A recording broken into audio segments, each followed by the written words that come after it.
Okay, position sizing is a really hard thing to solve for, in my opinion, and there isn't any perfect way of doing it. So this question is, how much capital in your account or accounts do you allocate to any one idea? And I don't think there is a perfect answer.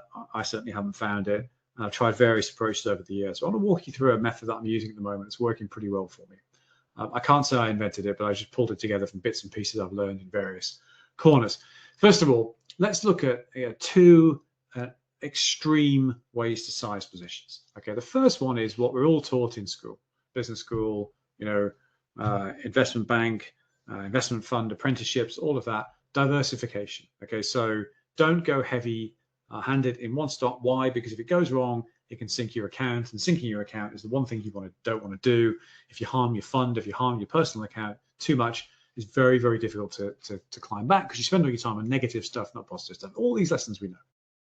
So this approach says, no more than 2 to 5% of a portfolio in any one stock. And this is designed to solve for basically laziness or idiocy, in essence. Okay, this assumes that you haven't done the work or you're not capable of doing the work, right? So this is designed to protect idiots from themselves. That's the method of this. That's the Buffett argument. This is why Buffett says just dollar cost average into the S&P 500, because he assumes that you're an idiot and you're not capable of doing the work, or you don't want to do the work, or you just can't be bothered. And so for idiots or lazy people, this isn't a bad strategy. So, for those of us who are idiots or lazy, this is a pretty good method. It is not, in my opinion, the performance maximizing opinion. The performance maximizing option is right at the other end of the spectrum.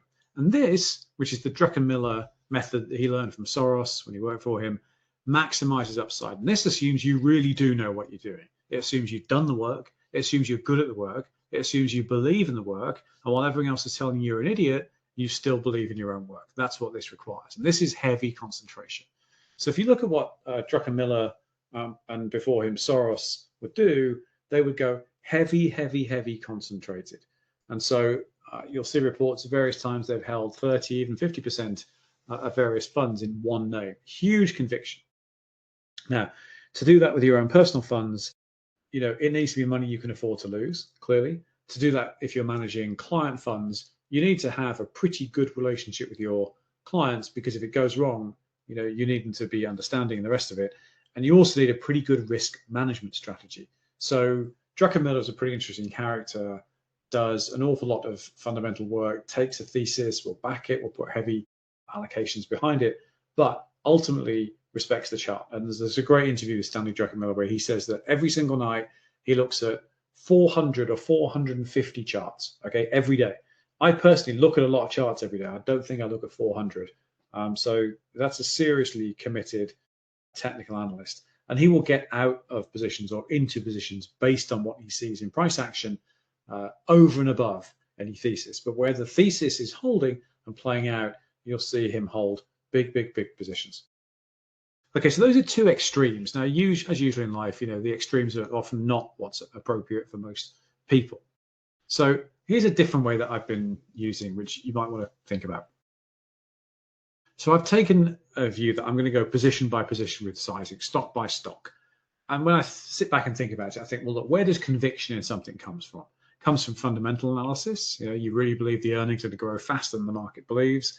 Macro. So we just talked about oil earlier today. I'm saying that there is, a branch of opinion in the energy sector that says no, energy prices and profits are going to rise because there's some inventory replenishment that has to happen, and it has to happen quickly, and supply is still constrained because even if you start sailing ships today, they can't get there quick enough, and there's refinery capacity and transit capacity offline. So this is all a bit more difficult than the market expects. We're a macro view. I'll be right, I'll be wrong, but it's a macro view. And then, of course, the other kind of conviction come from insider knowledge, where a different form of conviction may follow. But these are just opinions. Conviction is just opinion. It's not real. Charts tell you the likely levels stocks might fall to. We've just walked through many examples of that. Muscle memory applies. When it's not really muscle memory, it's stop orders, because when I've walked through where stocks might sit, it's hardly rocket science that. Everyone looks on the same basis, which is why you see stop orders cluster. It's why you'll never see me disclose exactly where I've placed a stop order, because they get hunted. It's stop orders. Now, many methods to assess how far a stock might fall to. Price and volume, you see us use over the time, the volume by price analysis, particularly good. Simple horizontal levels, where was a major low put in.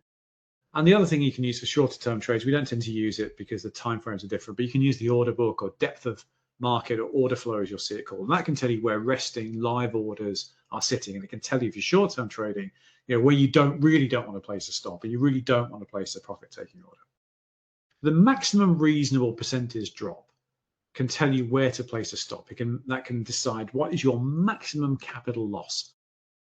Point that Jay, who, as you know, runs our signal flow algo services. Jay, I was talking to you a couple of years ago, and the background to those signal flow algos was he said, I decided that the only thing I can control in my investing and trading life is how much do I lose? That's the only thing I'm in control of. And that really resonated with me. So this strategy is a bit built on, I'm only prepared to lose X for this position. And so we can all decide how much capital is X, okay? And we start from there. So that we start from maximum loss. Maximum loss drives position sizing. We talked about Broadcom a moment ago. Here's a worked example. So, if we were to buy a long position in this and said, well, look, we're prepared to accept that the stock might fall to a bit below the 200-day. If it does fall below the 200-day, we want out. And that's about 12% below where stop is now. And let's say we're prepared to accept X dollars, whatever dollars that might be. It might be a few $1,000s, it might be a few $1 million. It depends on what kind of money you're running, client money, personal money, grandmother's money, whatever it might be. Okay, but whatever the X is, let's say the X you're prepared to lose is X. How do you work out your position size? Well, a 12% stop, X divided by 0.12 tells you your position size on day one. And I've found that trailing stops work for this method.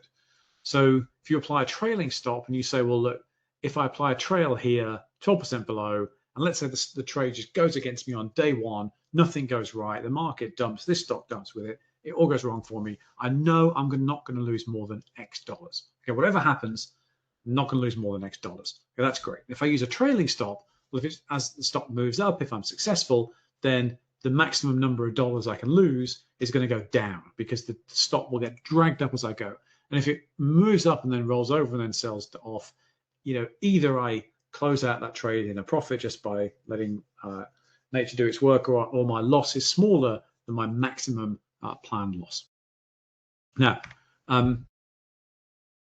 if you go around, you buy a bunch of stocks that are tightly correlated with the same method. So let's say you buy Broadcom, Nvidia, Intel, Micron, a bunch of chip stocks. They're probably all going to move more or less in the same direction within reason. And so if you're not careful, okay, you think you've gone position by position. You think you've said, I'll have a maximum loss of X, but it might turn out, let's say you place 10 or 20 trades like that in 20 different names, is that you've actually placed the same bet compounded. So you might end up with 10 or 20 times that maximum loss of X because you just placed the same trade with different tickers.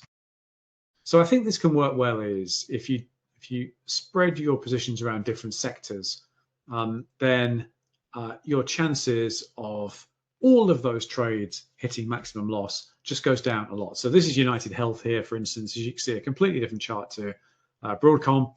And so if, let's say, you went into United Health here with a 10% trading stop a bit below these recent lows, it's possible that United Health and Broadcom trade in the same way, but probably they won't. There's a reasonable chance that they either, one goes up, the other one goes down, or they're just independent of each other. There's no linkage between what one does and the other.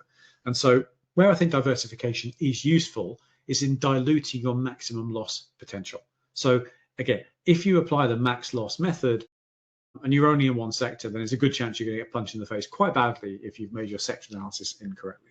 But if you've spread across multiple sectors, you've got diversification by way of trying to manage your maximum loss. So I think this works pretty well. Okay, that's all I wanted to cover today.